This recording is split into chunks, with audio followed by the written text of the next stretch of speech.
పశువులకు వ్యాధులు రాకుండా తగు జాగ్రత్తలు తీసుకోవాలని ఈ సీజన్ లో నట్టలి వ్యాధి సోకే అవకాశం ఉందని కర్లపాలెం పశువైద్యాధికారి తహా అన్సారియా అన్నారు. శుక్రవారం కర్లపాలెం మండల చింతాయపాలెం గ్రామంలో పశువైద్య శిబిరాన్ని స్థానిక సంఘం డైరీ పాల కేంద్రం దగ్గర ఏర్పాటు చేశారు. ఈ సందర్భంగా డాక్టర్ మాట్లాడుతూ గొర్రెలకు, పశువులకు, కోళ్లకు వ్యాధులు వచ్చినట్లయితే స్థానిక ప్రత్యేక వైద్య శిబిరాలను నిర్వహిస్తున్నామని, అక్కడికి వచ్చి తమ పశువులకు మందులు ఇస్తామని తెలిపారు. ఈ కార్యక్రమంలో స్థానిక సర్పంచ్ పి శ్రీనివాసరావు, పశువైద్య సిబ్బంది మోహన్ కృష్ణ, వంశీ తదితరులు పాల్గొన్నారు.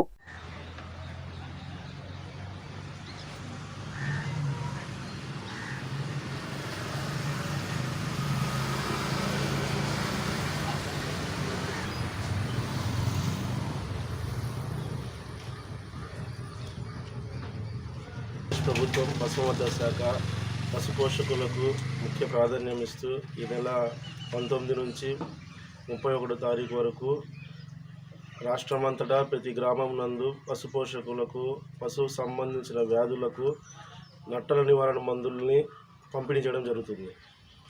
మనకి ముఖ్యంగా పశువులలో వచ్చే ఏ సీజనల్ వ్యాధులకు కానీ మెయిన్గా దాంట్లో ఉండే పరాన్న జీవులతో ఎదకి చూలు కట్టాలన్నా ఏం చేయాలన్నా ముందుగా పరాన్నజీవి నిర్మూలన చేసుకోవాలి.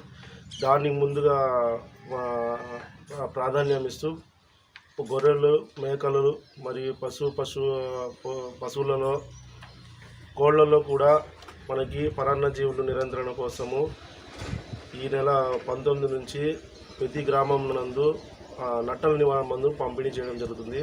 అందులో భాగంగా గొర్రెలలో మసూచి వ్యాధి రాకుండా మనకి వచ్చే సమ్మర్ సీజన్లో మసూచి వ్యాధి వచ్చే అవకాశం ఉంది కాబట్టి ముందుగానే మనము ఆ మసూచి వ్యాధి ఏదైతే మనం షీపాక్స్ అంటామో వాటిని రాకుండా ఈ కార్యక్రమాల ద్వారా కూడా మనము టీకాలు అందిస్తున్నాము. తర్వాత మనం ప్రభుత్వం ఇచ్చే ఏదైతే నిధులు, సబ్సిడీ స్కీమ్స్ ఏదైనా ఉన్నాయో వాటిని రైతులకు అవగాహన సదస్సు కల్పించి ఈ కార్యక్రమం ద్వారా అందరికీ తెలియజేస్తున్నాము.